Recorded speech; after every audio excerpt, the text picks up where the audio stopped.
Hello, everybody. Welcome back to This Week in Privacy. This is our weekly series where we discuss the latest updates with what we're working on in the Privacy Guides community and this week's top stories in the data privacy and cybersecurity space. The stories this week include Moxie Marlinspike's new AI chatbot, a new Privacy Services Alliance, a new advanced Linux malware, and more.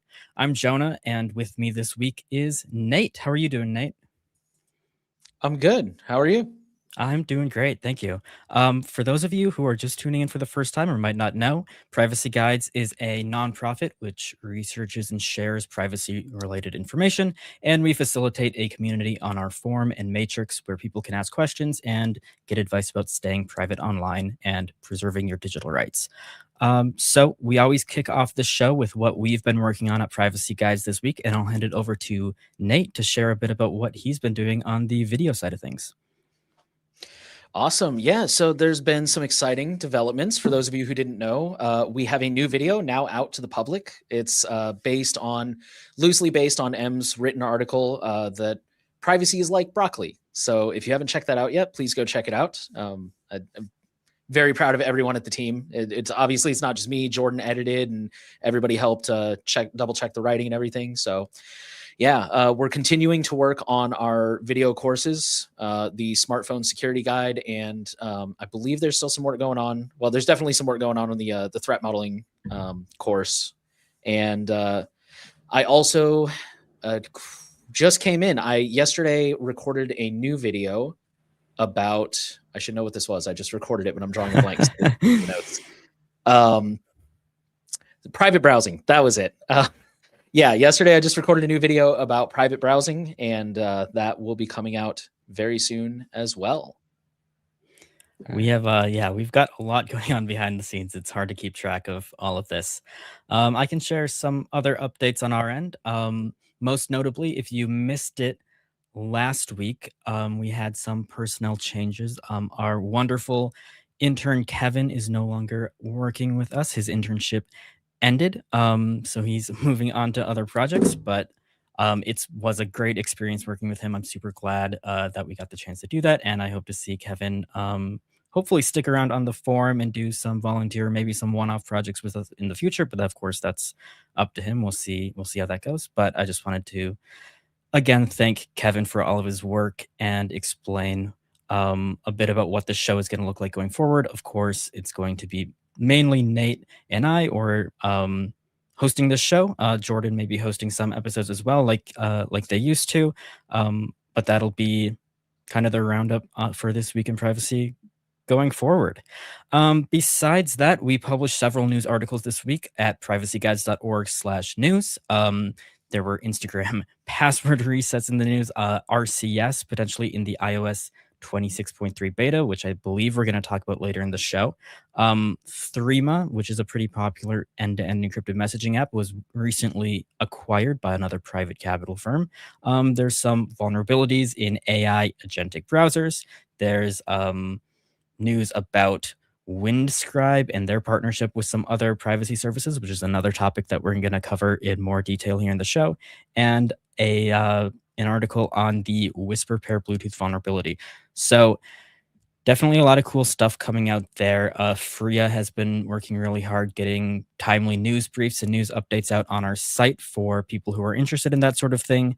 So if you want to keep up to date with that, definitely give the privacyguides.org/news site a follow, or follow it on various social media platforms, or the news category on our forum, which is where all of these articles are posted. I also want to highlight an article that I wrote a year ago. I know with a lot of political news going on in the world, I think it's just always a good time to maybe give a reminder of this. We do have an article on smartphone security and keeping your smartphone safe if you are attending any in-person like protests or activities like that. If you're an activist or you're a journalist who needs to be sure that your baseline security for your smartphone is up to speed, definitely give this article a read. We will have a link to this in the show notes when we send this out later. But yeah, just since the article is a bit old, I wanted to resurface it here. I think off the top of my head, that's all of the major updates we've been working on at Privacy Guides. It's been a pretty busy few weeks for me. We've been working on a lot of things behind the scenes. And if you're a regular member on our forum, you may have seen some of the notes from meetings that we've had, and we have some future stuff that we have to work out still in the works. But I think that's kind of everything for now. Nate, if you don't have anything else to add in terms of Privacy Guides updates, I think I'll hand this over to you to share some of our news stories, maybe our first one. Yeah. All right. So we our headline story this week is about Moxie Marlinspike's new AI chatbot. This has been kind of making waves. For those of you who don't know who Moxie Marlinspike is, you probably at least know his work, which is the Signal messenger. Moxie created Signal. He passed off the reins to the current president. Well, I don't know if he picked her necessarily, but he passed off the reins, and now who has taken over is Meredith Whittaker, who anyways, she's doing a great job with Signal. Yes. But he moved on. What was that, about a year? No, more than a year ago. My sense of time is all messed up, but he's been kind of laying low, actually. At least I feel like I certainly haven't heard his name in quite a while. And now it's popped up with this new chatbot called Confer. And I believe the link for that is confer.to. If any of you want to check it out, but it's very minimal right now. And what really sets this one apart is this might be, to my knowledge, the first really private AI chatbot on the user side. And we're going to dig into that in a little bit. But, things like, which this article here does unfortunately incorrectly say at the end, things like Lumo, things, as far as I know, things even like Braves Leo, I could be wrong about that one, but they don't really protect the user. They're basically like a no-log VPN for LLMs. They promise they won't keep your logs, but technically they can access them. If there was a situation like, famously years ago, Proton was forced by law to monitor a certain account and record the IP addresses because they were trying to figure out who was behind that account. Not they, Proton, the authorities were trying to figure it out. And, eventually they were able to do that. So this is kind of this is the first time that they're trying to create something more like Signal, where that's not even possible. It's all encrypted from start to finish for real. And it's okay. So if you go to the confer.to website and you click on the blog, you can dig in there, and there is some there's some really technical details. I don't think there's any code or anything. I mean, the thing's open source, so you can go look at the code if you're that technical. This Ars Technica article, I think, does a pretty good job of dumbing it down. And basically, it really relies on what are called trusted execution environments. This goes way over my head, and I'm sure Jonah can probably break it down a little bit simpler. But basically, the way they describe it, they say it prevents even server administrators from peeking at or tampering with conversations. And they talk about how it's designed where you can access it from different devices and it can synchronize just like Signal. And I don't know, it's really cool stuff. Before I jump into the next part of this thought, Jonah, is there anything you want to add? So I don't know. I'm probably less excited about this Confer stuff than other people I've seen in the community. All of this private AI stuff has been trending quite a bit lately, and they especially rely on these trusted execution environments.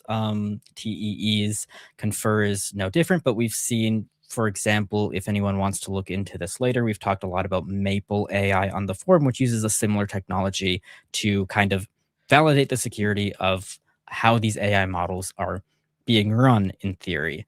And basically what these trusted execution environments are features that are built into the CPUs of servers that these models are running on, where they can run a certain set of code and it can be validated by the hardware that the code hasn't been changed or modified in theory. So if an AI service, for example, like Confer, is releasing an open source model and they're saying this code is what's running on here, the hardware should, in theory, ensure that they're not swapping out that code behind the scenes, and it might protect you. The problem with TEE is that there are quite a few limitations, and it wasn't really designed to protect against the operator of the server from potentially being a physical attacker here. And so we've seen security experts like Matthew Green, for example, on Twitter, caution against the use, or not against the use, but against relying too much on TEEs for the security of AI models, because they can't provide the same type of guarantees that like full end-to-end encryption can provide. That's simple math, whereas this is a bit more policy based. It's certainly a step better than them just saying they're not going to look at it, but not really doing anything about it. But it's nowhere near the guarantees that you're going to get from end-to-end encryption. And so it's tricky to say that any of these are truly private, because while some AI models like Lumo, for example, or this one or other ones, they will use end-to-end encryption for like the storage of your chat logs. They don't necessarily well, they don't at all use end-to-end encryption on the chat as you're chatting with it. And they can theoretically read that chat or log it at that time. And there isn't really any way around this, because these AI servers, they need access to your data in order to run the AI query on it. And so that's why I think all of these cloud AI models, they don't probably reach the level of privacy that a lot of people are going to want from AI, especially for some of the things that people are using this for. I think we're going to maybe talk about this in a bit, but I know there's a ton of stories about how AI is starting to be used for like health stuff and personal, like very sensitive information. And these protections, in my opinion, don't really go too far, or far enough to protect that data, unfortunately. Um, that's kind of how I would describe the technical side of things. I know there's a lot that we want to talk about that isn't necessarily technical, but more just privacy concerns with AI in general beyond the pure security of the system. Um, but yeah, I would just I definitely want to create the distinction between um, TEEs like that are being used uh, in this case versus end-to-end encryption, because end-to-end encryption it's a whole different ballgame, and it's much better security, and AI is not providing that in any of these cases. Cool. Yeah, and thank you for clarifying what I meant when I said that most other like Lumo is more like a no logs VPN, in the sense that they can read your chats. They just promise not to store them, and they do store them in a way where they can't read them. But as while you're having that chat, they totally could.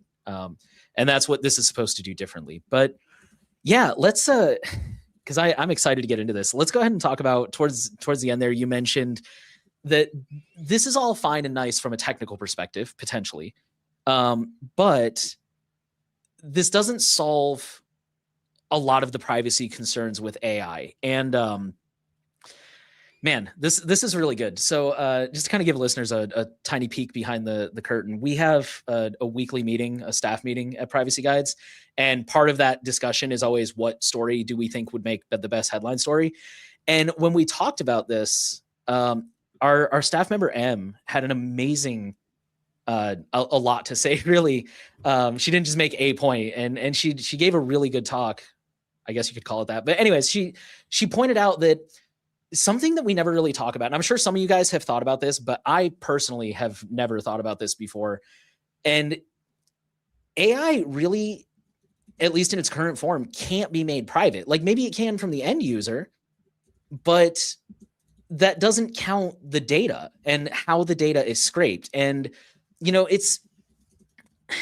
I think a lot of us know that anything you put online, you should treat as, being public. At least that's something I've always been able to say, or that's something I've always said in the past, is anything you post online, be prepared for it to be breached or anything like that.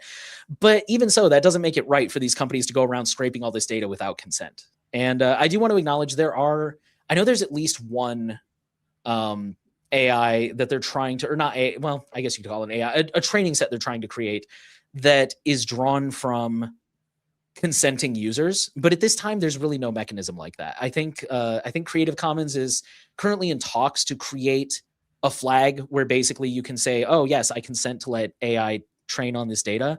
But certainly ChatGPT, Anthropic, whatever some of the other ones are out there, I don't think any of them have ever respected that because they existed before that was a thing.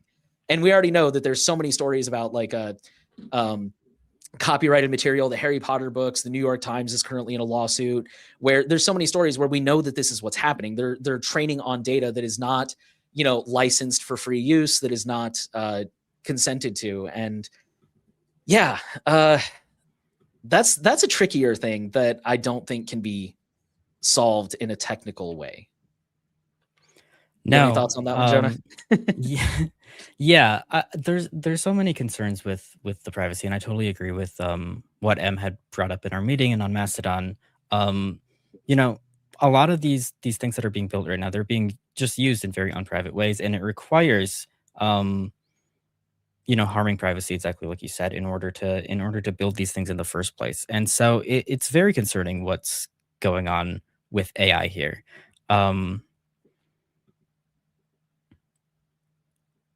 Yeah, I think she summed it up pretty well. So I'm not sure if I have anything else to add beyond that off the top of my head.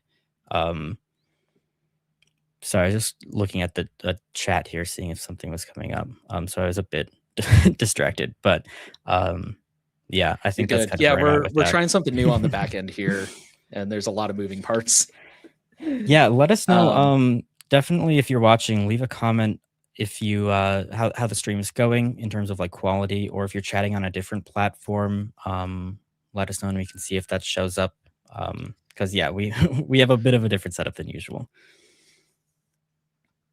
But yeah, going back to AI, I mean, I don't know. I feel like there's not much to add to that statement, but it's to what M said, but it's such to me, again, I thought it was really enlightening because I've never thought of that before. And it feels so, because I've seen some people say, particularly in the Mastodon post that M sent us, where she kind of put all these thoughts into words.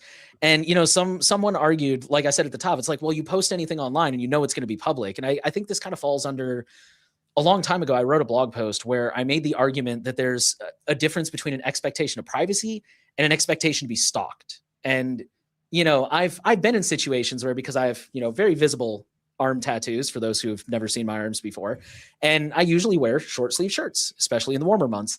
And I've had many times where, I've had, like there was one time I went to the store, and as I was leaving the store, a friend texted me and was like, "Hey, I just saw you at the store." And I'm just like, how did they know it was me? And this was like during COVID. So like everybody had a mask on. I'm like, how did they know it was me? And then I'm like, oh, right. Duh. But I'm not mad about that. Right. But the difference is that friend didn't then immediately like get in a car and follow me around town as I ran errands or went back home or whatever I did. And it feels different when, you post something publicly, and sure, somebody might see it. Somebody might get upset, versus that might get scraped up. That might get added to a data training set. I personally have, and many people do, I have disappearing messages enabled on Mastodon because I want them to go away. And if they get caught up in a data training set, having a hard time talking tonight, then they never go away. They're there forever. And it's just such an interesting perspective that I never considered. Because when we look at these new technologies, I think there's two kinds of problems. There's technical problems, and then there's, I don't know what I would call them, but there's all the other problems. And technical problems to me are things like, the energy usage. And for the record, I am not trying to downplay this, but the energy usage of AI is really bad for the environment, right? That's a technical problem. As we go, I think, not to sound like an overly optimistic, but I think we'll learn how to make more energy efficient data centers. We'll learn how to, maybe switch to renewable energies, maybe someday, eventually. And, all these things that can reduce the environmental impact of AI. But then there's the other things like, what we were just talking about, the fact that all this privacy data was taken, the fact that this is potentially putting people out of work. These are much harder things to solve. And maybe there is a solution if you want to be an optimist, but I think starting this discussion is certainly part of that, finding that solution, if nobody's talking about that side of things, for sure. Because I don't know if I said this, but, we usually think of privacy as the end user, my prompts and that stuff, the responses. But I feel like we don't talk enough about the training data in the sense of the privacy invasion from it. So yeah, it's really interesting stuff. Absolutely. And beyond just like the training aspect of it, I think like AI has definitely shown that privacy has never really been more important in protecting your data online because we could talk about this other story that we have. This was reported by 404 Media talking about Grok's AI sexual abuse material that it's generating on Twitter right now or X.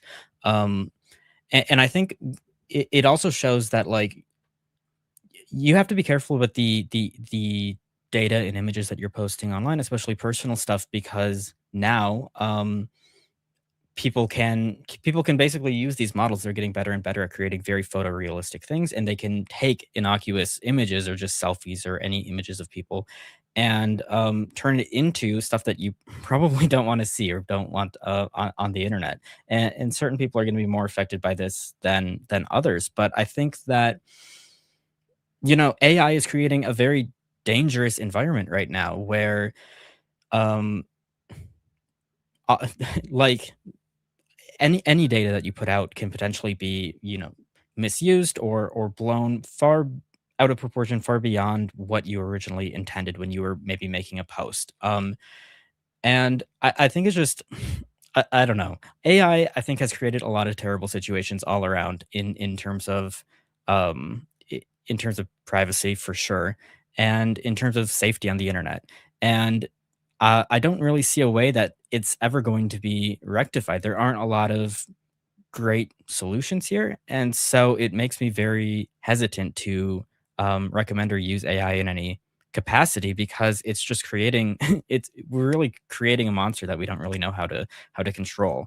And it's not a good idea, I think, for people to become reliant on tools like this and use it like in their everyday lives for all sorts of things because eventually, it's either going to create these dangerous situations or it's going to have to be reined in by these tech companies. And then you're in a situation where, tech companies are kind of censoring the stuff that you can create online. There's always a censorship problem, I think, with a lot of these centralized services and big tech services where outsourcing all of your control to these centralized cloud providers instead of trying to do everything yourself puts you in a very bad situation. And we see it all the time in other industries, and it's something that I think we can catch right away and try to avoid going forward. I don't know what the general vibe for AI is among the general population right now. I don't think AI is like a huge thing for most people outside of the tech sphere. And I think most people are rejecting AI right now, which is probably a good thing because it just seems to be creating a lot more harm than good right now in so many different ways. Yeah, that's fair. And to be clear, when I kind of when I kind of take a potentially optimistic approach, I'm not necessarily trying to be pro AI. I'm trying to be fair. I'm trying to point out because one and this is definitely not a one-to-one. This may even be a disingenuous comparison, but one comparison I keep hearing people make is newspapers. When newspapers first went to mass print, we had a huge problem with misinformation and disinformation and what's now called yellow journalism, which is we still see to an extent the like super sensational, just making things up out of thin air because it's scandalous and it sells. I think now we call it clickbait. But we that was eventually something that we were able to mostly figure out by creating legislations and having these very strict like slander laws and things like that. And to be fair, laws are retroactive, right? Like laws work after the fact, after somebody has already been harmed. So I'm not saying that's a perfect solution, but I think we can agree that in the end, newspapers ended up being better than they were. So that's kind of the lens I'm trying to look at this through. Is like, what are we looking at in terms of some of these problems are technical problems that can be solved, but then others, like you're right. It's I think going back to the whole training data thing, okay, let's say we created a system where people have to opt in to have their training data scraped up by AI and whatever that looks like, whether it comes with like, what's what I'm looking for, compensation or whatever. Would that be enough? Because, that's what makes AI so quote unquote good or effective is that it just has obnoxious amounts of training data And I would be surprised if enough people opted in to really make AI as effective as it is now. And again, to be clear, I'm not saying like, oh, people should opt in. Like, no, it's your content that you're creating. Do whatever you want with it. But it's just, it's kind of backing up what you were saying, Jonah, about if we may be facing something that there may be no way to use it privately. And I think that is, I agree with you. I think that's really good that people are opting not to use this, but I do worry for people. We had at least one person in the forum who said that they're in a field where it's becoming increasingly difficult to navigate that field without having AI on your resume, because I don't even know what businesses are using it for, but apparently everybody wants you to be able to learn AI, whatever that even means. I don't know. And so, like, I guess know how the prompts work. I really don't know. But, if you're in a field where you're like, I don't like to use AI, even if you just don't like it, like, I don't see a use for it. I don't see a value. I've tinkered with AI in the early days, and there's a few things it does really well, but overall, I don't see how it became this like $1 trillion industry that's propping up the entire US economy. It's just not that, for me at least, it doesn't do that much. So if I were in one of those fields where they're like, well, how often do you use AI? Hardly ever, because it just doesn't, I don't have a use for it. It doesn't do anything for me. And anyways, yeah, my point being, what I'm trying to get to is it's unfortunate that some people are in a position where they're now stuck where they have to show that they know how to use AI.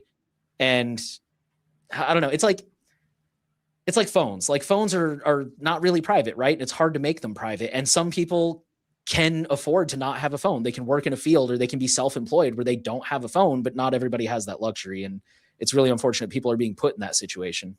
Yeah, I think you bring up a really good point, especially with the whole like having to maybe opt in or like consensually sharing your data with AI. This is something that really bothers me about the current AI landscape, actually, because I think these tech companies have kind of created this situation where now that they've created the problem and all of these problems that AI causes, now they're trying to sell you on various solutions to try and take control of it after the fact. And it's like these problems wouldn't exist without all of the AI that's being pushed on consumers from these tech companies fairly irresponsibly. I was just looking, I mean, we were just taking a look at YouTube Studio the other day and looking at some of their like likeness detection features and how that's going to require me to, scan my face and send them my ID if I want to, monitor YouTube for people who are potentially creating AI generated videos of me, for example.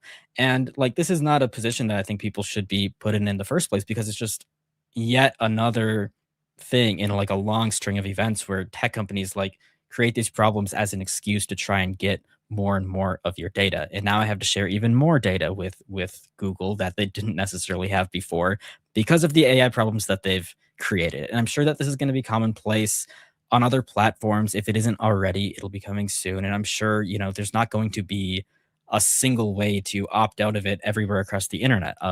Because there's just no coordination like that, and there isn't really a great way to do it privately. And so, by just accepting AI and kind of normalizing all of this, that's just kind of the society that we're creating here. We're just losing the ability to control who has access to our data and who benefits from it. And unfortunately, at this point, it seems pretty clear that the only people who are really benefiting from having all of our data is uh, these big tech companies. So I don't know. It's ridiculous, I think. Yeah, for sure. The normalization, that's a huge problem with privacy, right? As privacy advocates, it's so normal to use these tools that it sometimes can, I don't know. I'm sure a lot of us have been in that situation where it's like, oh, I don't have Facebook. And then, what do you mean you don't have Facebook? And they like, I don't know. Usually when I say that, people are just like, whoa, that sounds awesome. And I'm like, yeah, just delete it. It's not that hard. But I also know some people have just been met with like, they're isolated now because it's like, oh, well, you're not on Facebook, so I didn't send you an event invite because apparently you don't exist anymore. So yeah, just when you use that word normalization, that really jumped out at me. That's such a problem with a lot of these privacy invasive texts as they become normalized. Mm-hmm. But, I don't have any more thoughts to add to that one. Do you have anything to add before we move on to our next story? I think that kind of covers all the stuff I was thinking about with AI. So we can take a look at our next post here. This comes from the Windscribe blog, actually. The headline is Windscribe partners with Kagi, Notesnook, Addy.io, and Ente to create a privacy focused alliance. And so basically, what Windscribe has done is they've partnered with all of the services I've just named to give people kind of exclusive discounts or deals on all of those services if you're a Windscribe user. And I know this is I don't remember if we've talked about this in a previous episode. You can remind me, but I know Ente has done a similar thing with other services in the past, and it looks like Windscribe is kind of joining in on that initiative. Um, so I think it's pretty cool what they're doing. I guess the question that we would probably want to talk about is how do we feel about these privacy alliances? Do you have any opinions? I have a couple things to say for sure, but I can let you go first. Uh, I got to be honest. I think this is the first one I've seen, or at least the first one on this scale for sure. Um, I I don't really have too much of an issue with it personally. I think the thing that disappoints me is that a lot of these are like Addy.io, 25% off the first year. Same thing with Ente, 25% off for the first 12 months. I think, I don't know. Maybe it's just me being cheap, but I'm one of those people that if I'm going to sign up for a discount, I would like to continue to have that discount. But I mean, at least they're being upfront about it. So, but I don't know. I think I don't have too many issues with it because I think Windscribe's their logic makes sense. You know, if you read the blog post that they put out, they said like why a privacy focused partnership instead of just like building a suite in house. And their answer is basically compartmentalization. You know, if you compartmentalize, then if any one of these services goes away or becomes compromised or what have you, then it's just that one service. You know, it's not across the board. It's not your entire account. And I think they make a really good point there. And also, one thing they didn't say, but one thing I've historically said that I really believe that is that when you try to do everything, usually you end up doing everything kind of poorly. So I would definitely prefer like Windscribe. We're going to focus on our VPN and we're going to make a really good VPN and we're going to let Ente handle the photo storage. We're going to let Kagi handle the search. And, you know, which I've heard really good things about Kagi. I still haven't used it myself, but I've used Ente. I'm very happy with it. So yeah, it's kind of nice to see that that specialization there. The only thing I can think that might kind of not be great is a lot of quote unquote normie users are really big fans of, they want the ecosystem, right? They want, like, that's one of the amazing things about Google, right? Is you get an email and it says, hey, let's have lunch on the 23rd. And it automatically asks, do you want to add this to your calendar? Or it used to ask. I think now it just does it, but I don't use Google anymore, so I have no idea. And it, you know, adds it to your calendar. And then when you send an email and you add an attachment that's too big, it's like, oh, do you want to just one click add this to Google Drive and send it that way? And they make it so seamless and everything works together. And so that is kind of the argument for things like Proton, for example. You know, if you don't use them, that's fine. You don't have to, but it's a really compelling alternative for people who want that ecosystem. And that's kind of the only thing I could see getting in the way from my perspective is some people may say like, well, why would I sign up for 6 different services when I could just go somewhere else and get it all at once? But yeah, I think those are kind of all my thoughts. Absolutely. I totally agree. Well, I'll go through a couple of your points. I think the first thing that you mentioned, how some of these discounts aren't lifetime plans, I think is really unfortunate because I do think that the the big draw for this for a lot of people would be to escape an ecosystem like Proton. I understand all of your points about the ecosystem, and definitely a lot of people are into that sort of thing. And I definitely use a lot of Proton services myself personally, but I also know a lot of people who don't want to put all of their eggs in one basket and they don't want to use Proton Mail and Proton Drive and Proton VPN, right? And they would rather like trust individually vetted individual services. And I think there's also something to be said about companies that really just specialize on doing one thing and one thing really well, like Haji with search or Enti with photos, for example. Like, I think all of these privacy services and companies still exist in a pretty niche market. And I'm glad that more people are becoming concerned about the security and privacy of their data and they're switching to these services. But there's there's still a lot of growth to be had in this sector, and I think that prevents a lot of companies from growing super big at the moment. Proton, I think, is a good exception, but I know Proton people have a lot of complaints about how Proton is slow to add new features, or they're not integrating all of their products properly, or that sort of thing.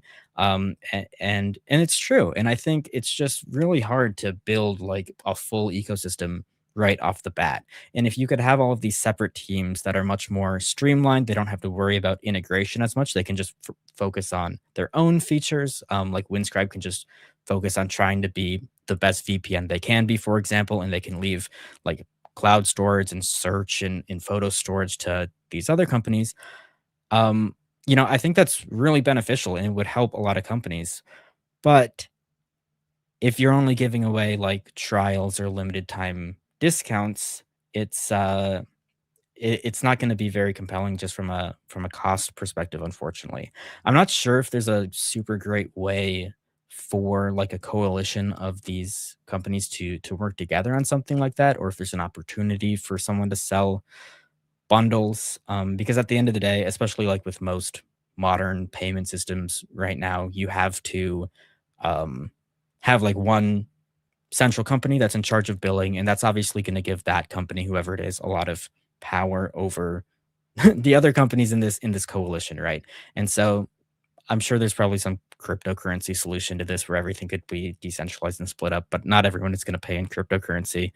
Um, but I would maybe want to see a solution that's more integrated than this, where it's not just like exclusive discount codes, but maybe it's a bundle where you could sign up with any of these services and get billed through the service of your choice, and that might decentralize it a bit, but then you get access to all of these other services for the lifetime of the bundle. And I think that that would be a lot more compelling for a lot of people who are switching from something like Proton that kind of includes many of the things that are being sold here.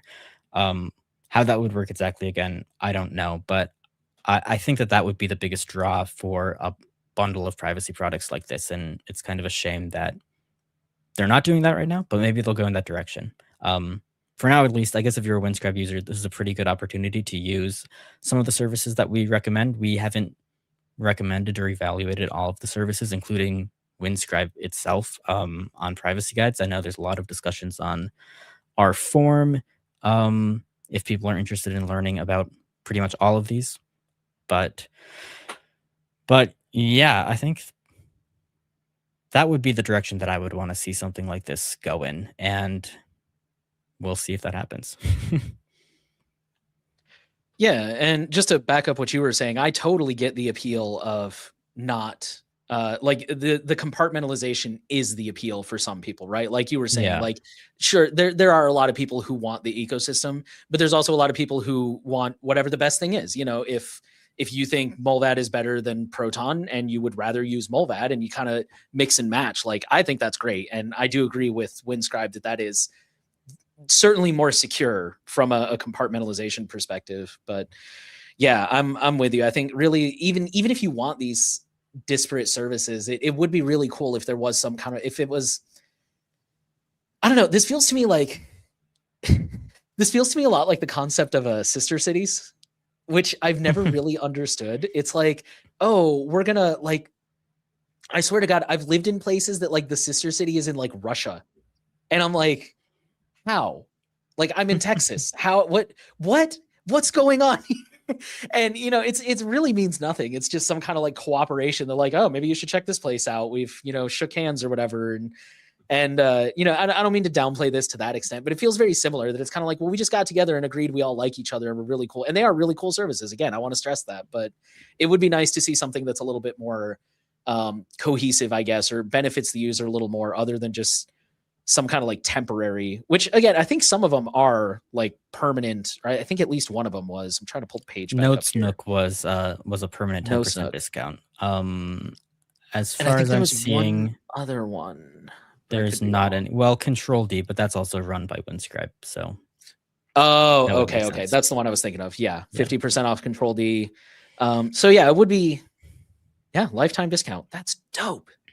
But yeah, so it would be cool to see something a little bit more cohesive like that. But I don't know. At the same time, it's like that could be a really cool. I'm trying so hard to get a lot of my family members to try Ente because most of them are just in Google Photos, Apple Photos, whatever phone they're using, and yeah. So maybe, I mean, if nothing else, maybe this could be a nice like, hey, here's 25% off. Give it a shot. So Totally. I really like your sister cities analogy actually, because that is kind of what this is. I know I think all of those sister city things are like with international cities, and there yeah, isn't much like true connection between them. And that is sort of what this feels like at the moment. Like it's a lot of disparate services where you can get like, there's cross promotional stuff going on. There's limited time discounts, but there isn't like a true like partnership or like working together on something extremely cohesive. It's just like a, awareness. Windscribe is probably for the most part just making people aware of these services more than like providing an actual long-term value for their users. But I think awareness of other privacy companies is certainly a good thing. So I'm not gonna knock it for that. But I don't think in its current iteration this is going to create a great alternative for someone coming from something like Proton, for example. But yeah, if you were gonna try out some or all of these services anyways, especially because you can pick and choose. It's not like some bundles where you have to register for everything and then you might not even want to use some of these things. It's not that serious. So yeah, I think it's a cool opportunity for them. I always like to see privacy companies work together on this sort of thing rather than constantly compete with each other, especially in at times when it doesn't make any sense to be competing with each other at all. So yeah, I think it's cool. yeah, for sure. Um, Man, you said one last thing I wanted to touch on, but it got away from me. So, All right. all right. Yeah, I think I would just ask you, maybe we didn't cover this. Do you have any thoughts about like any of these companies in particular? How many of these have you used? Because I know not all of Oh these are even gosh. recommended on our site, for example.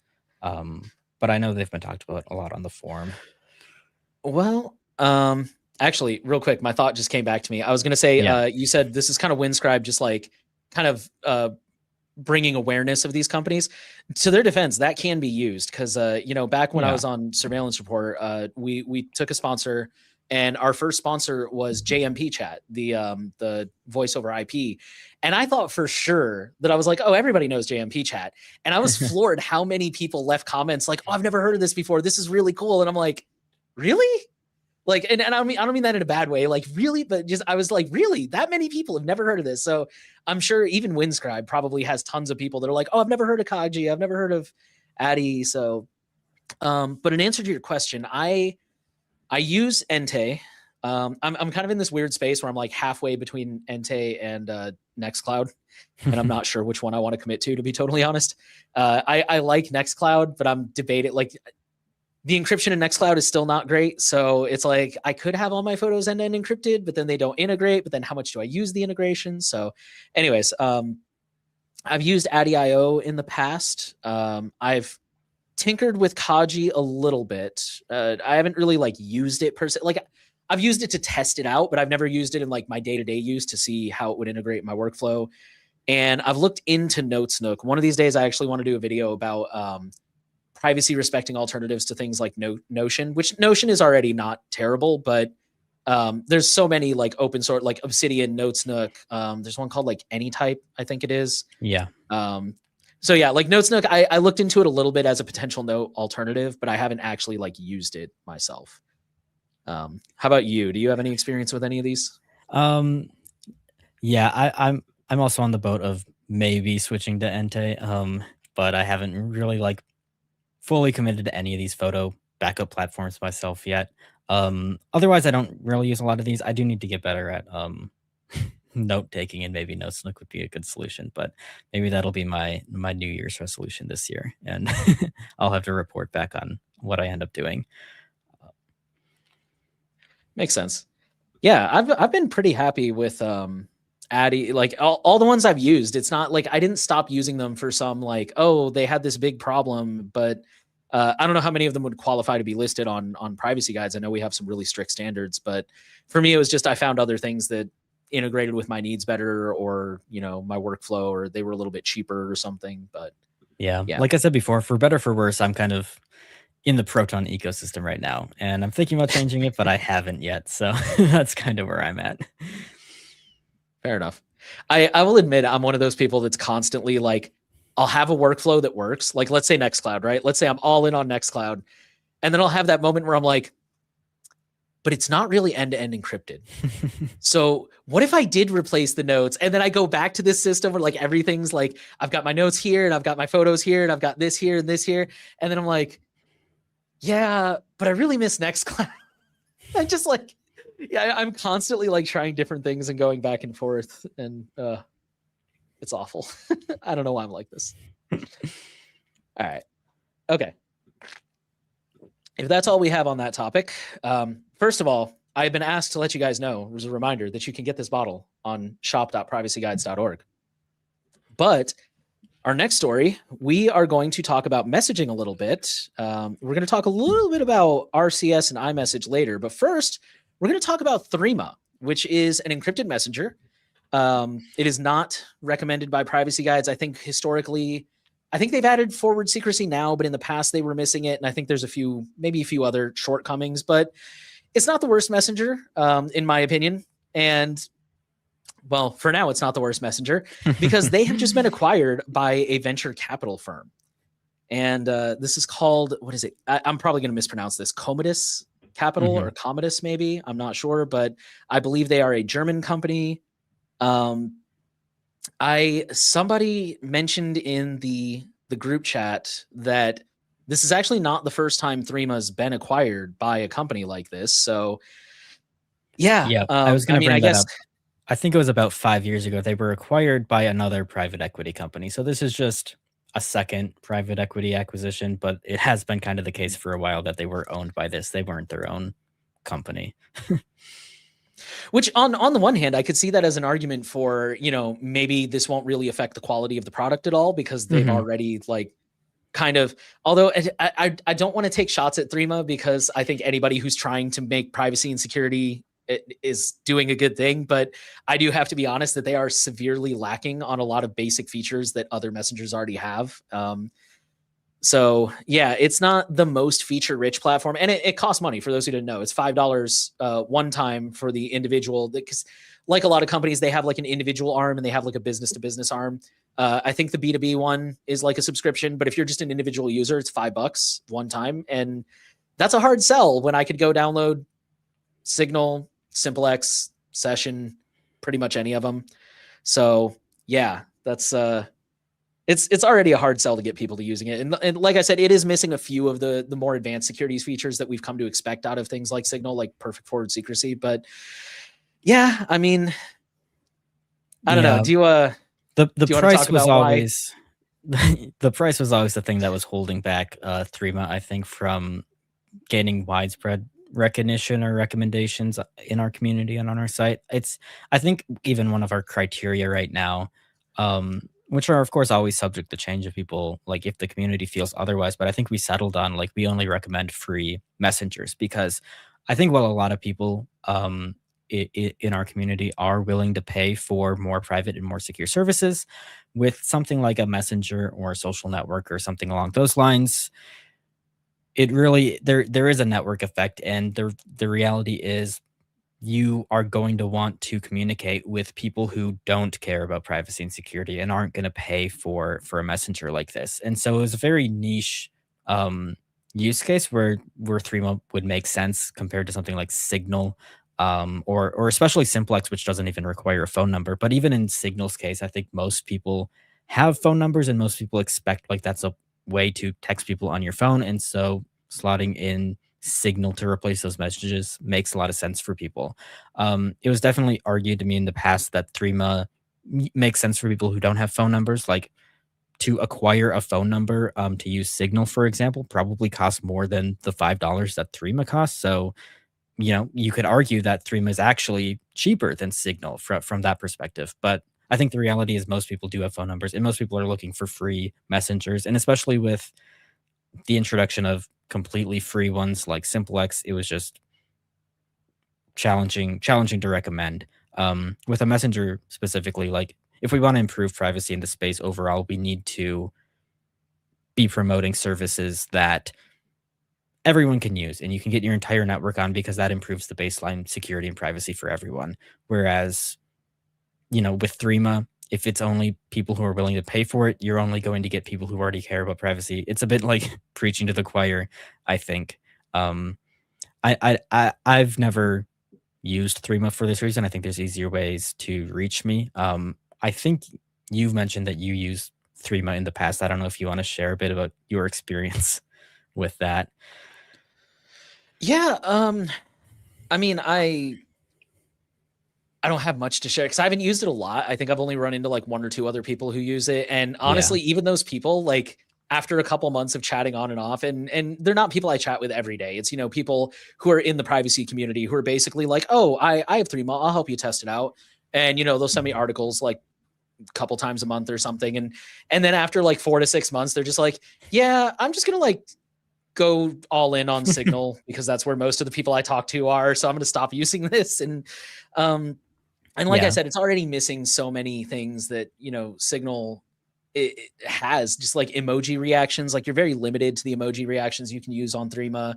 I think they do have polls now, but I think they're very limited polls. It's just, I don't know. It's not as good of an experience. And again, I hate to say that because I think, anybody who's trying to further privacy and security, I think that's great, but it's just, it hasn't really been the best experience. And going back to the payment thing, I agree with you. Like people are just so, and I see the argument from both sides. Cause on the one hand, like we shouldn't be conditioned to expect things for free, right? Like, if it's free, you are the product, which isn't totally true, but it's a great shorthand. And, when we have so many free services, 9 out of 10 times they're selling our data or they're doing something like that, something shady to monetize. But on the other hand, it's good also that Threema has like a business model, right? Like you pay for the product the same you would as anything else. But at the same time, that is such a hard sell to like try and get, I always use my family as an example, but to try and get my sister to like, hey, you should switch to Threema when, you have to pay for it. It's missing a lot of features. It's not the prettiest UI. And this is coming from me. I'm the kind of person that normally doesn't even care what the UI looks like. I have cubes right in front of me right now, which is true. So, it's just a really hard sell, unfortunately. I agree with you though. I think if I were to make the shots, I would tell Threema that they should make their individual facing arm totally free, and they should just focus on monetizing their business to business side. And that's how they should do their business model. But there's like we see Telegram and now we see Signal kind of venturing into monetizing certain features of these platforms where you can provide a very good base service for free, but then optional stuff, especially for power users, which are probably the core demographic of what Threema is serving right now with their $5 like pricing. Like I think people will pay for those features, but they're not necessary for everyone. And I think for any messenger to take off, your experience, I think, really validates the point I was making. Where I think the background behind our criteria that the messengers that we recommend on our site have to be free basically comes down to, any of these paid messengers, I don't really see them taking off as more than like a neat tool for like a hobbyist who's into security to mess around with, but it's not going to get the kind of mass appeal that you need from certain products. Like it's fine if, Ente charges more than Google Photos, for example, because these aren't social platforms. I can protect all of my data. If other people aren't protecting their data, I think that's unfortunate and that should be fixed. So there's that, but it's not going to affect me, right? But with a messenger, like the only thing I'm doing is communicating with other people, and they might not care about security and privacy as much as myself, but I want to, it benefits me when those types of people can use these platforms, and they simply won't find pretty much any price worth it for something that other companies can provide for free. So I would agree. I would just hope for a different monetization model. I think there's room here. I don't know if they'll do that. Threema, like at this point, they kind of seem a lot like Wire, which used to be pretty widely recommended in the privacy community, as you know. But then they really pivoted after they were acquired to be very business to business focused. And I can imagine Threema kind of following that same direction where they just focus on their business product and kind of drop the consumer side of things, which would be a bit unfortunate. But also, I don't know how much Threema is currently adding to the landscape at the moment. So it is what it is. I think there's a couple different directions that they could go in, and we'll see if they do any of that, or if Comitis Capital is the type of private equity firm that strips their acquisitions for parts and completely shuts everything down. You never know with these private equity things, you know. And I think it could. That's be usually what they do. different. Yeah. So yeah. If you're a Threema user, I would say I would be concerned by this acquisition. But if you're not a Threema user, which I would imagine a lot of people are not, I don't think there's going to be a lot of impact in the privacy space from this news. Oh gosh, they own Petco. Mm, Petco GmbH. this- Okay, well that is not a good Comitis sign Capital. for I'm Threema, poking around I their think. I would say, yeah, that's GmbH. not That's Germany, isn't it, or is that Switzerland? I think GmbH is Germany. I think there's a couple different countries in the EU that Use that one. use that. Yeah, I couldn't tell you off the top of my head.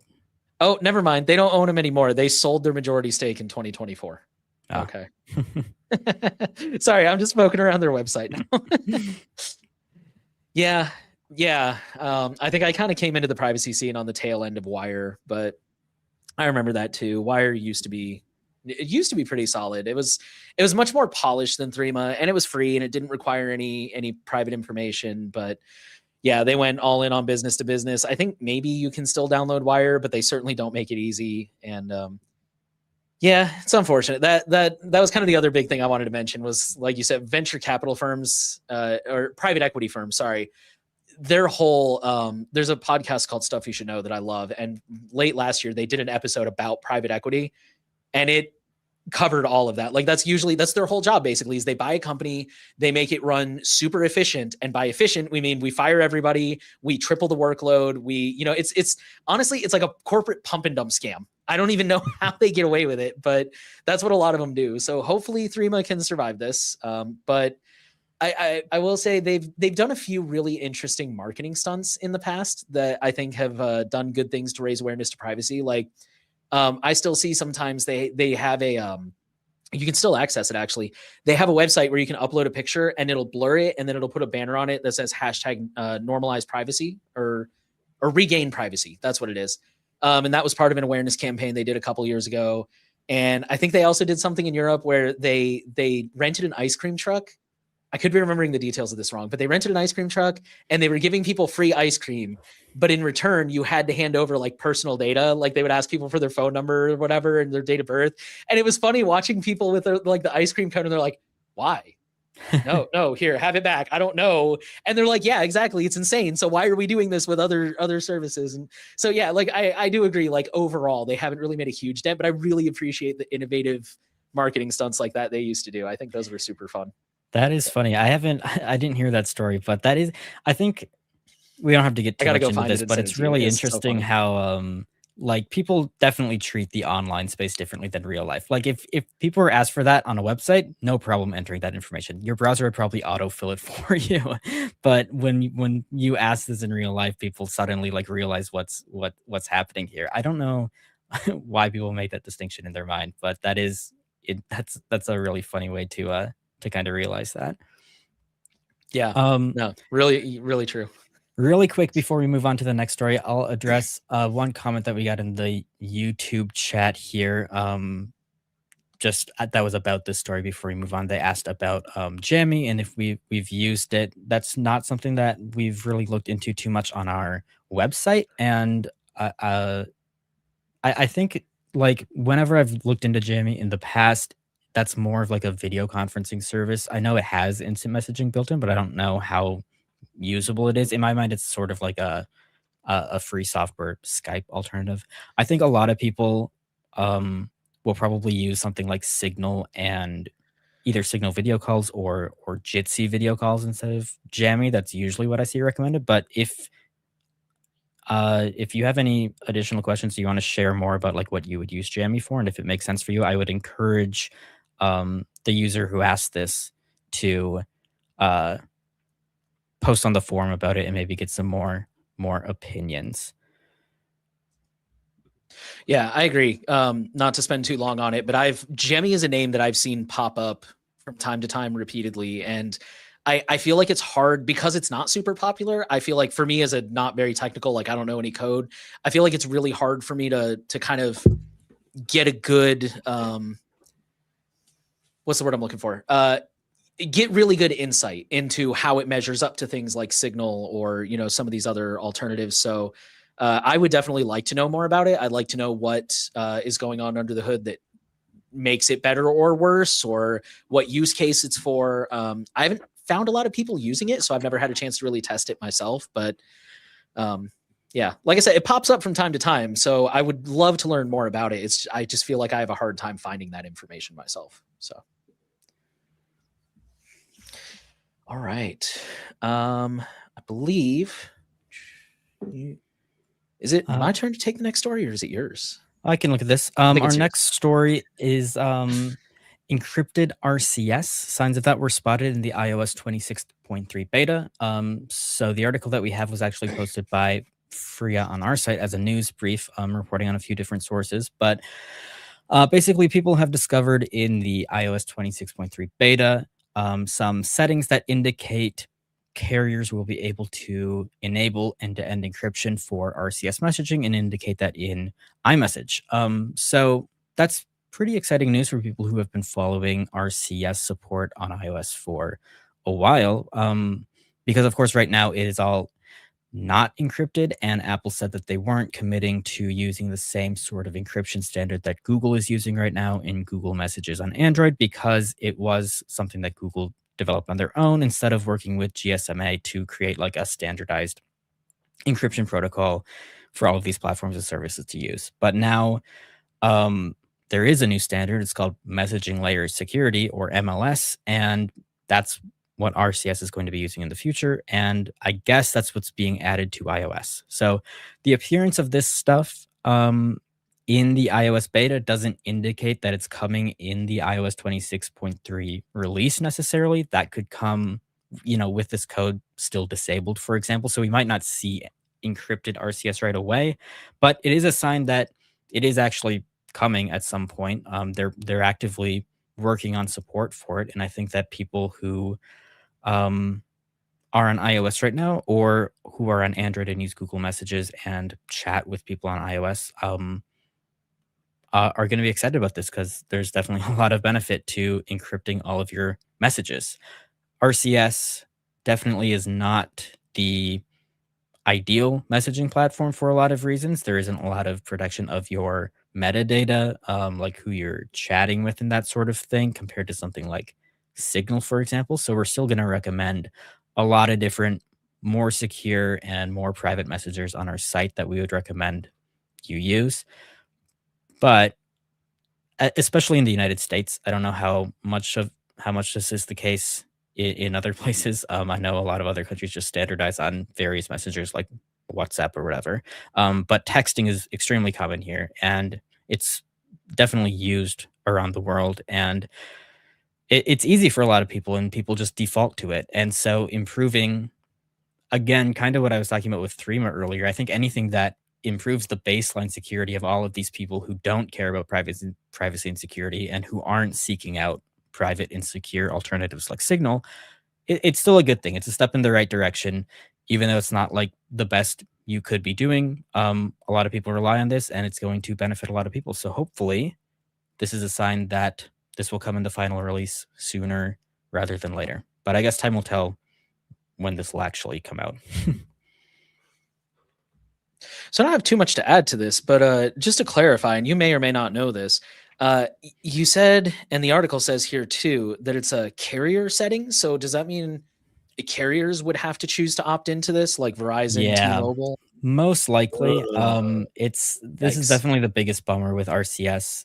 RCS right now, it can be implemented in two ways. You can kind of do everything yourself as a carrier and add support for it and interoperate with other carriers that are using the universal profile, but it is much like texting. It's a carrier-based platform.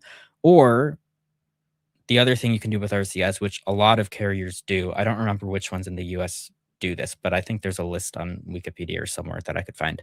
But a lot of carriers don't run RCS, and they purchase a service from Google that does it for them. And so the reality behind RCS right now is that Google is actually running all of the servers behind it, for I think the majority of people, but if not the majority, definitely a lot of them. And so it's basically just a centralized Google Messenger right now that your carrier is kind of promoting on your phones.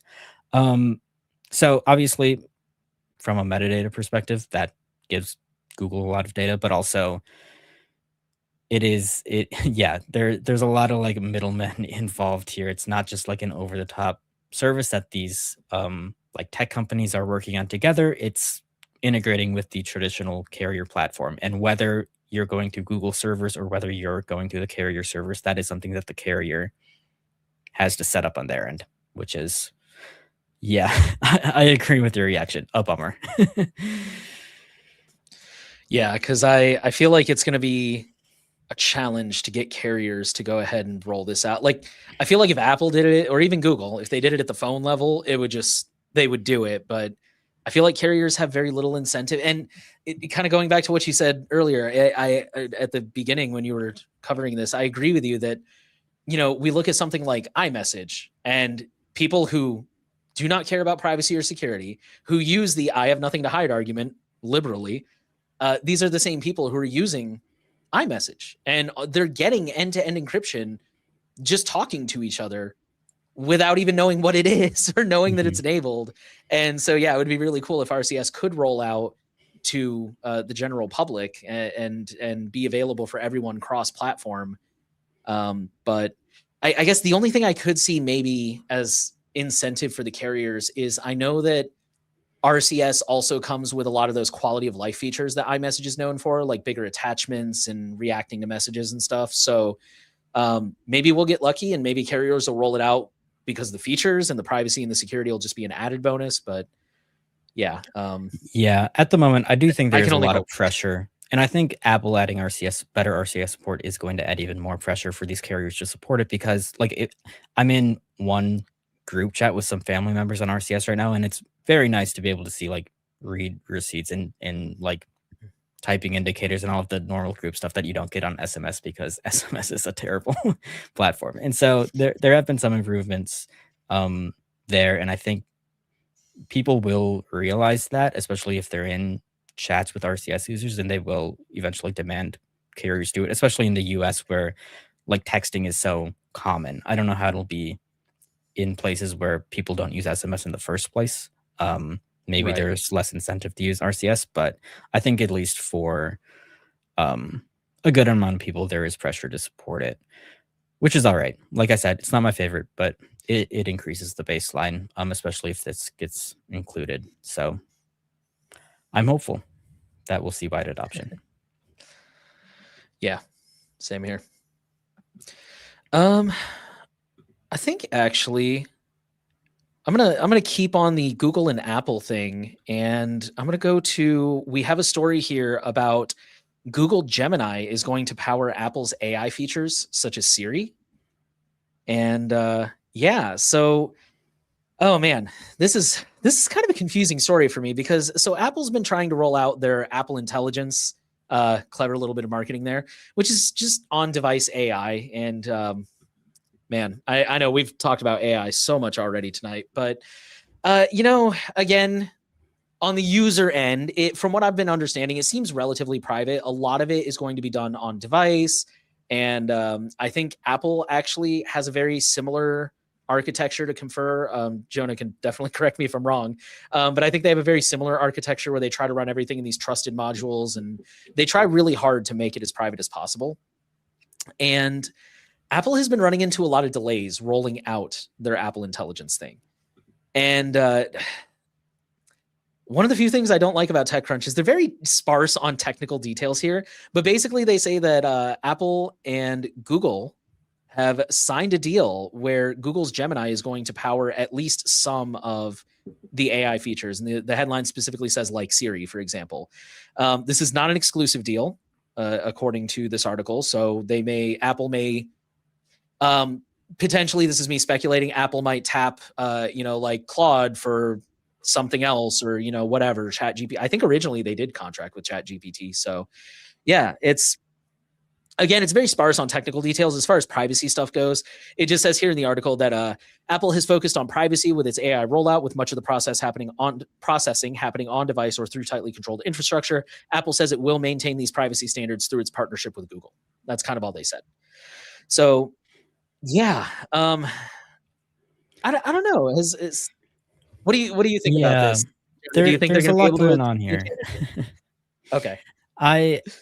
So yeah, I know Apple says that they are going to maintain their privacy standards, which, to their credit, the things that Apple has been working on lately, to my knowledge, they were kind of the first to go in this private compute direction that Confer, the AI company we just talked about earlier in the show, and that Maple AI and that other people are doing. I think I think Apple was kind of the first to create this, and they kind of have a big advantage compared to their competitors in the sense that they can build their own hardware and CPUs um, to to make the security more robust rather than just relying on these off the shelf solutions from Intel and AMD or Nvidia, for example.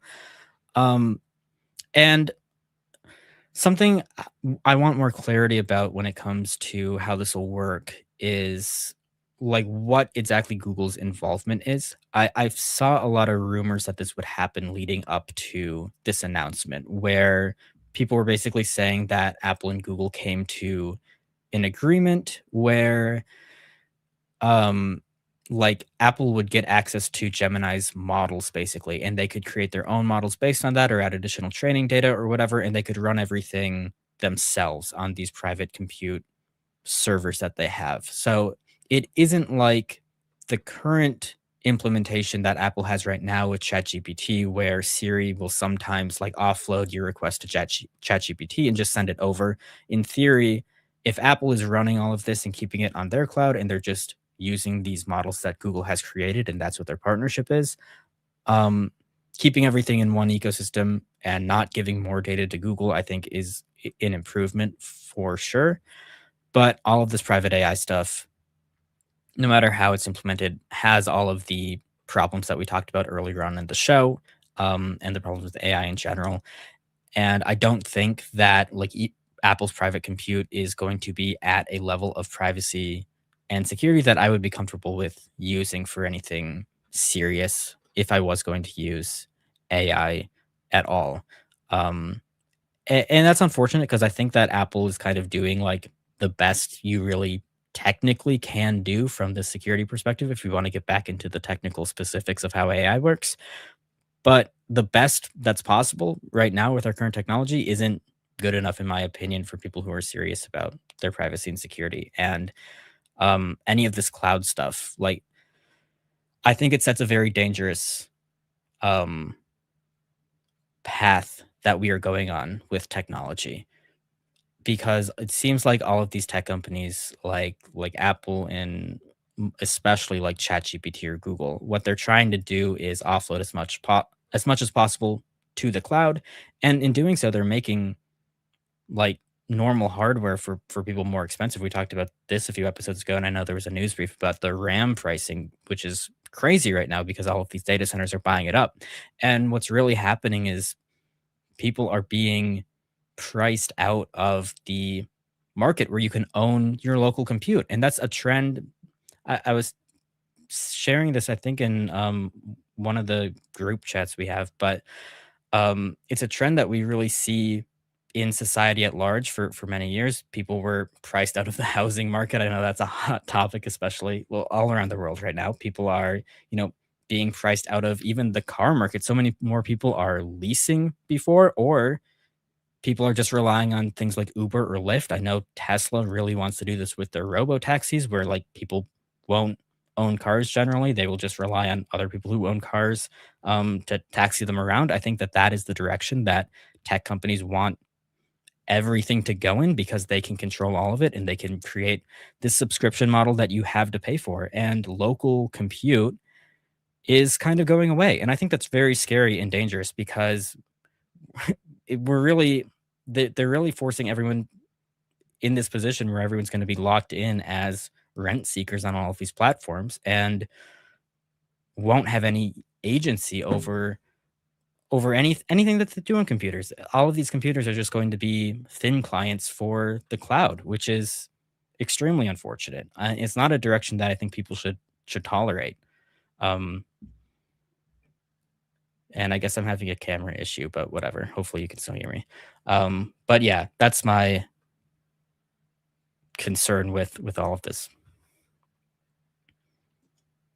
Yeah, no, I agree with you, because even it's this whole like everything on the cloud is, even from a practical perspective, like I swear I'd have to go find it, but I swear I read a story several years ago about somebody who rented a car and they were in like Arizona and they couldn't start the car because the car couldn't get cell signal to call home and do whatever stupid checks it had to do to like verify that they could start the car. And just things like that are just so, it's a practical perspective. You know, what happens when the power goes out?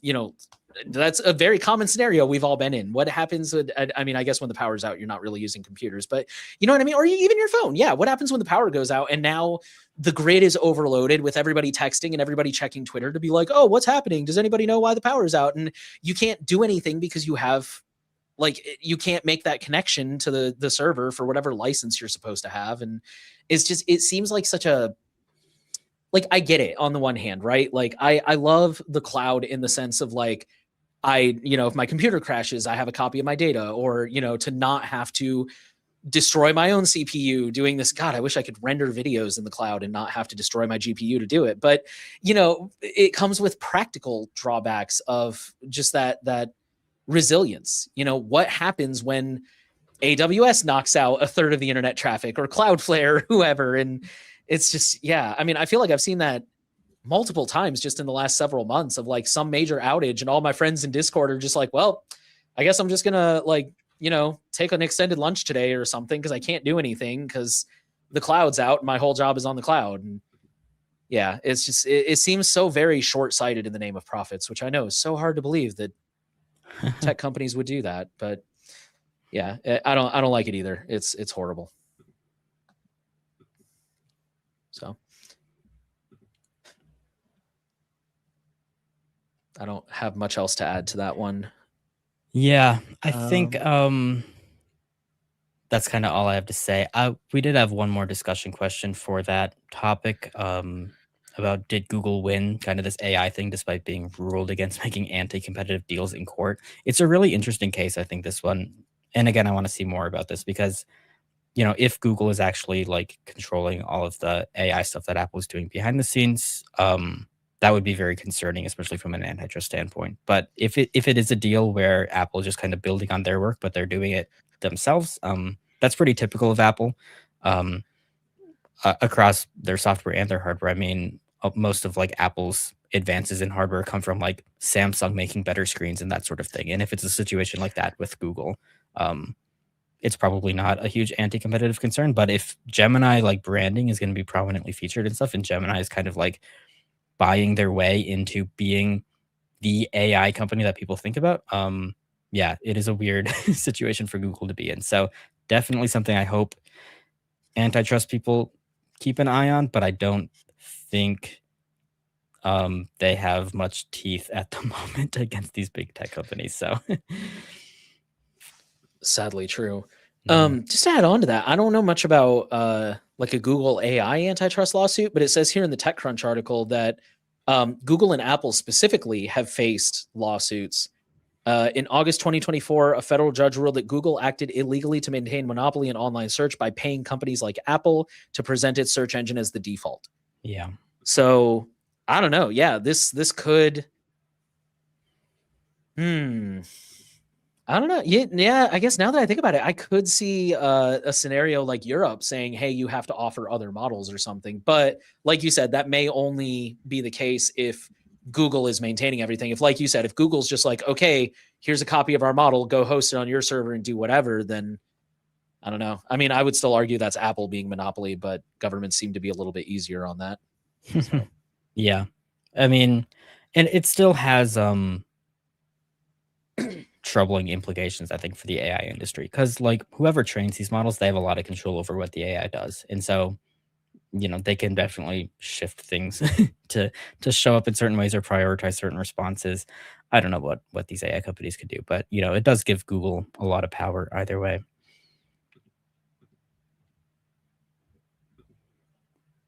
Agreed. All right. Let's see. I think this is our. We have another news story before we move on to form updates here.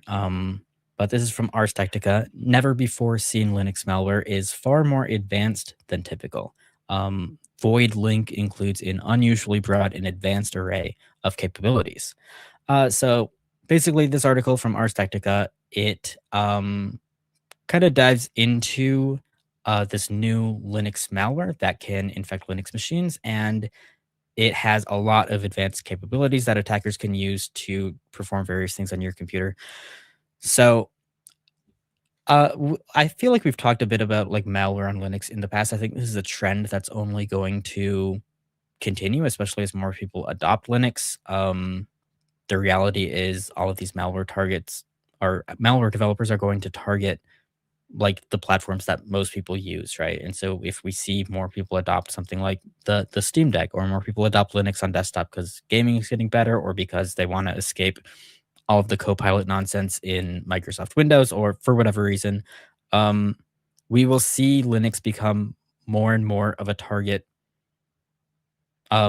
just inherently, I think. And so we're going to probably see more articles like this. But it does demonstrate what I think a lot of people in the privacy and especially the security community have been saying about Linux and desktop Linux, especially for a while, which is that I think Linux does have a good ways to go as far as like defending itself against malware like this. I think Linux has for a very long time greatly benefited from not having a very big market share on desktop.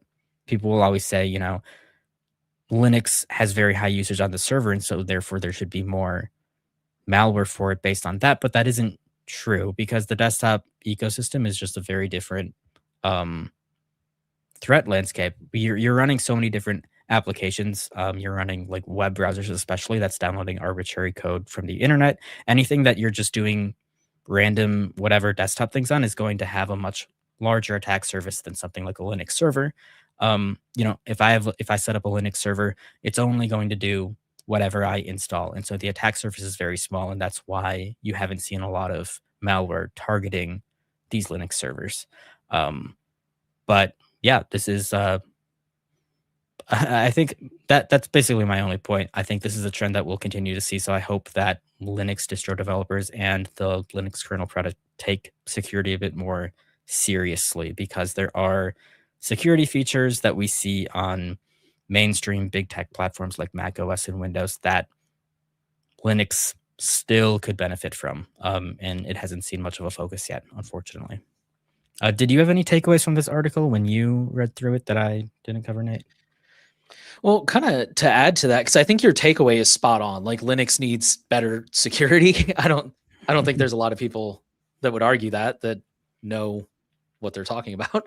But no, it's interestingly, this kind of plays into what we were talking about right before we transitioned to this story, because it says that this particular malware is actually aimed at servers. It's specifically aimed at like virtual machines and stuff, and it can detect popular hosting providers like AWS, Azure, Tencent, and they say that there's indications the developers are going to add detection for Huawei, DigitalOcean, and it's very modular. So that's kind of been one of Linux's saving graces, I guess you could say, is because, when you buy a Mac, you're buying the entire device, right? And like when you're buying Windows, you're generally buying, it's a little bit mix and match, but generally there's, a handful of people make the chips and a handful of people make, the RAM and all that, even less now.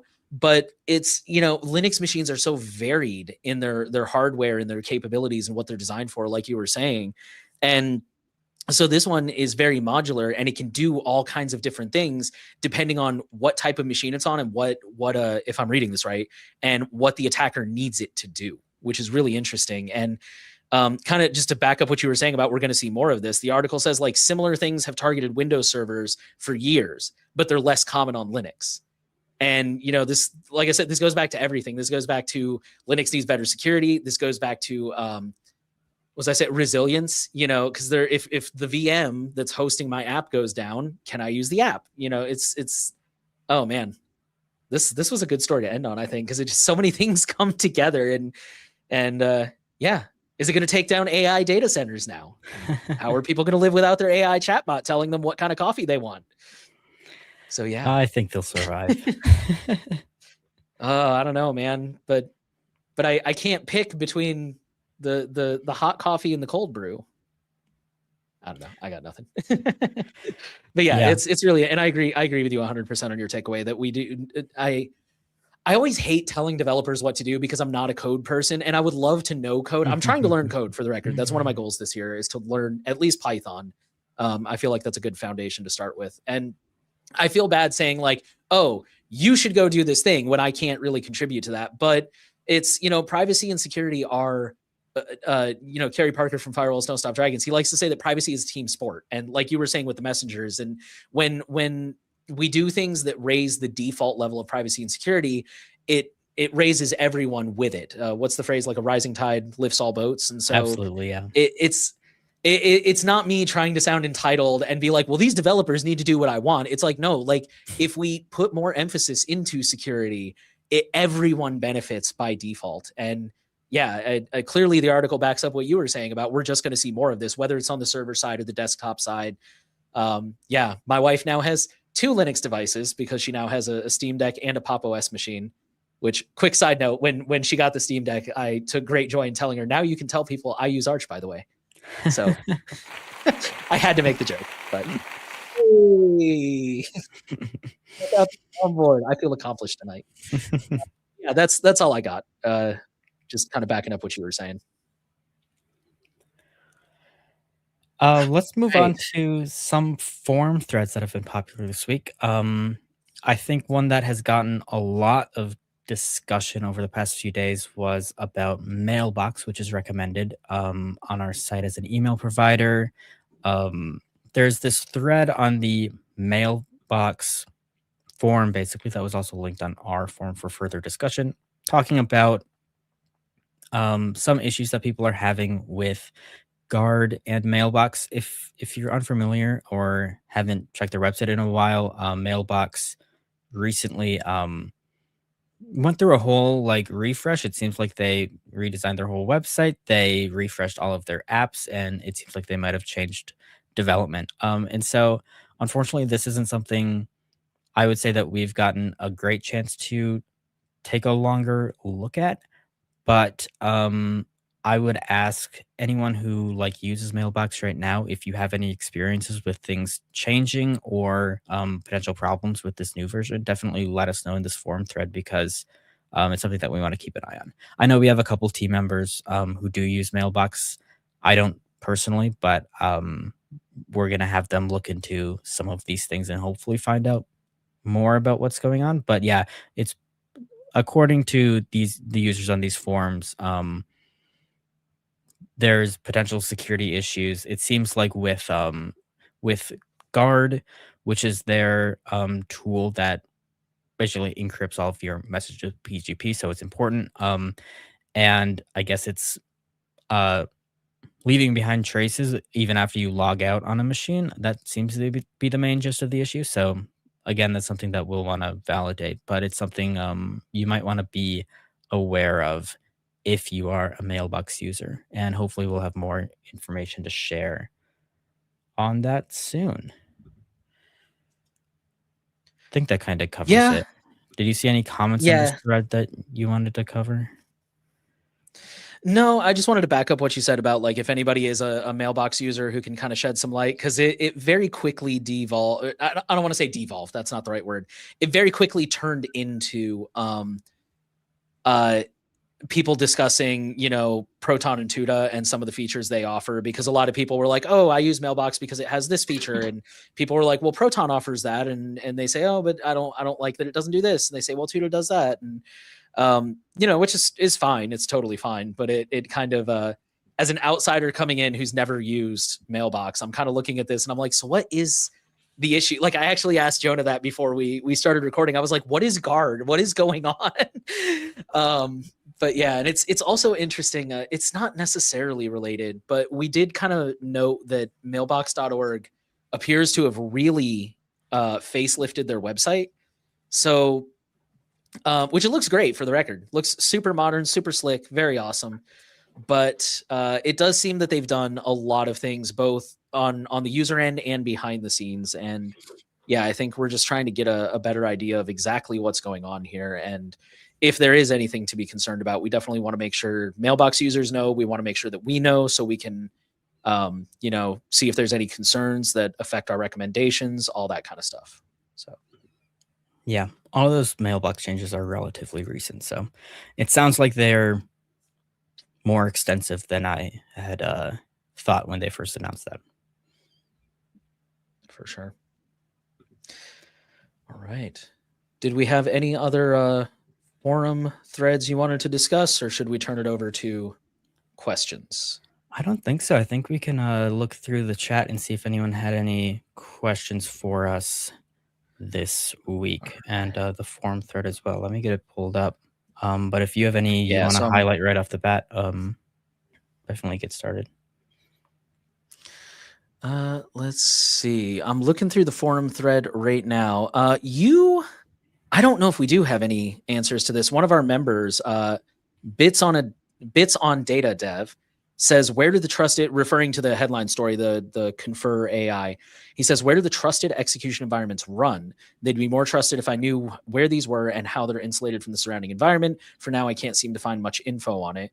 It's Marlinspike, so I feel pretty sure I can play with this for fun, but I'm not about to have a therapy session with it anytime soon, though that should never be the use case for AI in an ideal world. Thank you for getting one step ahead of me there.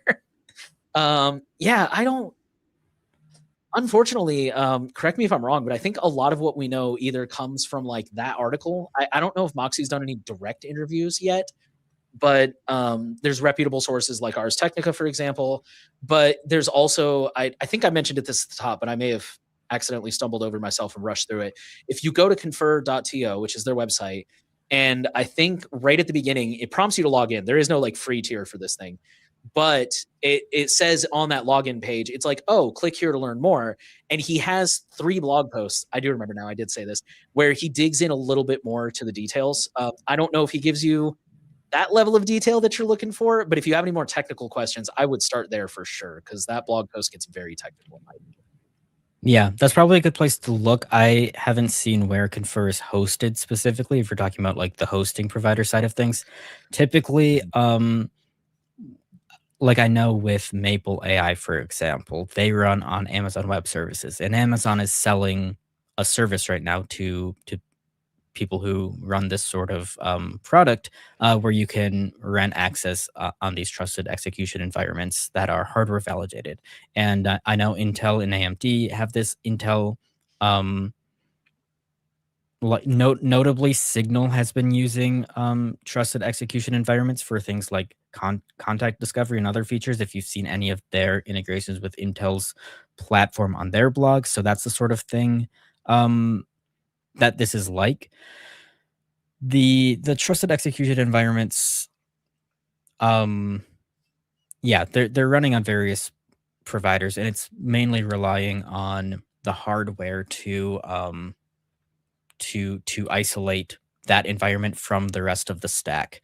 However, and I know that we talked about this, because I remember talking about this in a previous episode. Maybe we can find that and link it after. But the problem with all of these things is that like they aren't fully validated yet, and protecting against physical access, like I said earlier, is not something that they were designed to protect against in the first place. Now they're kind of being used for that purpose. Maybe we'll see improvements to that end. I don't know. But like at the end of the day, vulnerabilities in these platforms have been found before. One was found very recently because we talked about it on this show, and other ones have been found in the past, and very often, but not always, but very often, they do rely on some sort of physical access. But it just kind of shows that like these aren't the best protections against people who have physical access to the machines. You can't fully rely on them for that. And the only thing that they can really do is kind of isolate the code that's running and also, in theory, validate the code that's being run. But the code that's being run could be anything. It could be code that's spying on you, for example. And, and if that's running in the TE and you don't know it, what protection is it really giving you? None at all. And so I think in this case, like with Confer, I believe everything should be open source so people can audit this. But are people auditing the code that's being run in these trusted execution environments? Across the board, I don't really know if that's the case. I don't know what Confer has done about Well, that, but I don't think that's happening with a lot of these other companies who are doing similar things to Confer.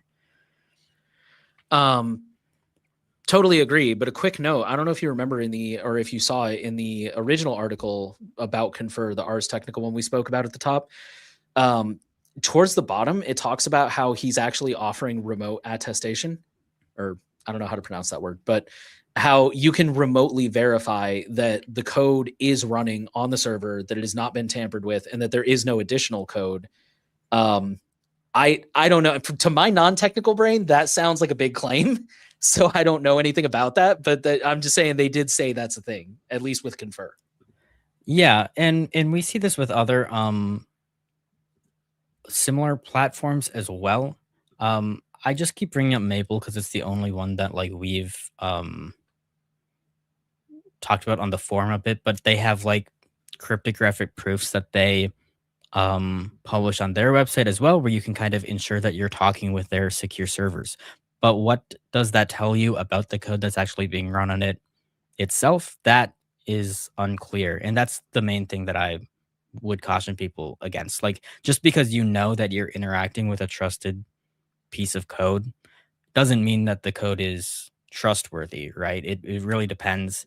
Like, and they don't even have to be like Confer doesn't have to be malicious to have bugs in their code. There's buggy code all the time. And so it's not a guarantee by any means that there's no way to get your data out of this. And yeah, that's the kind of thing that I would be very concerned about. I don't really know how what you're describing would um work in like a web-based client like Confer, because then we get into another issue where we talk about this on our website with end-to-end encrypted web applications like Proton, where Proton could, in theory, send you a totally different version of the website that like runs JavaScript that decrypts your data, for example. And they could do it surreptitiously where it would be very difficult to detect that they're doing it. I mean, unless you're like going through the inspect element source code and you're looking at all the JavaScript and you're seeing if it's different, and then you just have to assume they're targeting you and they didn't just push out an update. Like that's the kind of thing that's very hard to detect. And I don't think Confer can really do anything about that without a native client. I think going back to Apple's AI implementation, if we want to talk about the security, their private compute might be a bit better against this because they can run code on in your operating system, like on iOS, that validates the servers that they can't. I mean, if they implement this properly, Apple, everything is proprietary, so who knows what they're doing. You can't really trust these platforms either. But I'm just saying, in theory, running a native client, there could be some validation involved. But with something like a web app like Confer, if they change the server, they want to redirect you to a malicious server, they can just give you a different version of the website that connects to this malicious server and says, "Yep, the server's verified. It's all good." And how would you know otherwise? I don't think that would be very easy for most people to detect. So yeah, all of this private AI stuff, if it's running in the cloud and not locally, I wouldn't really trust it. And that is the main reason that we like on our website we do have some AI recommendations. But if you're going to use AI at all, we only recommend local AI models at this time because it's really the only way to ensure that your data that you're inputting into it isn't going to be monitored or logged by other parties. That's just the reality of the situation at the moment. Fair enough. Here's another question about Confer from the forum. Do you think Confer's way of doing AI is something other AI products will follow suit? And how difficult would it be for existing AI products to migrate that? I would say I think that it's likely that other AI products will do this. It does seem like NVIDIA is putting more resources into this trusted execution environment from what I've seen in their GPUs for AI data centers to use. Again, like I said a few times on this show already, what Confer is doing isn't super new. We've seen it from other companies, like Maple and like Apple. I think Confer could be doing a better job. They probably have more security-minded people behind it. I don't know. I haven't looked too much into it, but like it's something that has been done before. It's something that I think we'll probably continue to see happening. And as far as I know, there isn't much stopping AI companies from implementing this in hardware, especially as the hardware supports this and gets better. So I don't know why most companies like ChatGPT or OpenAI would be incentivized to do this. It seems like they're perfectly happy to just have all of your data. So I don't know if it will happen, but it definitely could happen for sure. Yeah, I agree. It's the incentive thing for me. Like, I'm sure, as you noted, there's already other companies trying to do this and trying to create those private alternatives. But as far as the ones that are around, the OpenAI, Anthropic, I don't see what their incentive would be to do it. We did have one more quick thing in the forum. It's actually like a shout out from, we have a pretty active member who goes by Nombre Falso. And he said there's an age verification bill making its way through Florida, SB 482, would require you to verify your identity to use an AI chatbot. But he makes a pretty good point that with AI getting so integrated into things like Gemini, for example, where Google's rolling it out to every part of their product system, does that mean that eventually they can make the argument that you have to verify your identity to use Gmail? So pretty concerning stuff. And if you're in Florida, definitely go check out that link in the forum and learn more about it. But I only have access to the YouTube chat. I'm not sure if we've missed anything in some of the other chats, because I know we're live streaming to a few different platforms right now. I don't believe we have. So I guess we can do kind of a last call for any questions if people are still wondering about anything. Otherwise, it looks like we've gotten through everything on the forum. So yeah, I'm not seeing anything in the YouTube chat that we haven't already addressed. There's the question about Jami. We did have a new member sign up tonight. What is the oh man, I don't know if I can pronounce this because I think this is a Greek name, Ionis Karopoulos, but they became a member on YouTube tonight, I think at the beginning of the stream, and I think we missed that. So thank you so much for signing up and supporting Privacy Guides and our mission. Really appreciate it. We got another question in the chat from Unredacted. Any update on the bad internet bills that we had talked about? As far as I know, it's been pretty slow over the holidays. I haven't seen any new news, but they are continuing to advance. I haven't seen any good news in that direction either. And I don't think no news is good news in this case. I think no news means that they're working on things behind the scenes to continue pushing it through. So yeah, when we see more updates on that, we'll definitely be sharing on our social media and keeping people up to date. But I don't know. It's hard to keep track of like all of the many vacations that Congress feels welcome to take away from their jobs. And so I don't know if they're actually like doing anything right now over in Washington, or if they're just kind of lounging around for the winter. So that could have something to do with it. Yeah. But yeah, if there's updates, I'll let you know. Yeah, it looks like Congress reconvened on January 5th, if I'm reading this right. The subcommittee markup of 6 bills. It says that's the Committee on Energy and Commerce, which I think is what a lot of these bills fell under, if I remember correctly. Yeah, that's they correct. met up yesterday, actually, and next meeting was scheduled today at 3, so 3 p.m. So, I mean, theoretically, if anything happened, hopefully we should hear about it any day now. Could be ongoing right now. Maybe that's the update. That's true. It's for all the hate that politicians rightfully get, they usually do work pretty late when they have these meetings. So Yeah, they might be talking about it as we speak. Everybody focus real hard, and we're going to send them a second message to tell them to stop being stupid. Please. Yeah, jokes aside. Yeah, Unredacted said, thanks. Hard to keep track these days. Yeah, trust me. You're telling me there's so much to keep track of. And, but